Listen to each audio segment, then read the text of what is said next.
Hi friends, இன்றைக்கி என்ன பார்க்க போகிறோம்டா, சுண்டைக்காய் கூட்டு தான் பார்க்க போகிறோம். இந்த சுண்டைக்காய் கூட்டு எப்படி பண்ணலான்னு பார்க்கலாம் வாங்க. நீங்கள் இந்த மாதிரி ஒரு நாளைக்கு செஞ்சு பாருங்கள். அடுப்பில் வானிலை வைத்து எண்ணெய் ஊற்றிக்கலாம். எண்ணெய் ஊற்றி கடுகு போடுறோம். கடுகு போட்டு கடுகு நல்லா பொரிஞ்சவுடனே கடுகு நல்லா பொரியணும். பொரிஞ்சவுடனே வெங்காயம் போட்டுக்கிறோம். வெங்காயம் போட்டு நல்லா வதக்கிக்கணும்.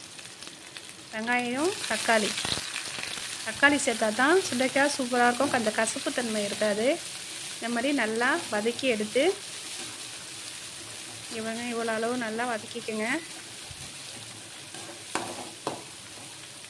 நல்லா வதக்கிட்டு வெங்காயமும் தக்காளியும் வதங்கினோடனே நம்ம சுண்டைக்காய் போட்டு எண்ணெயில் நல்லா வதக்குறோம்.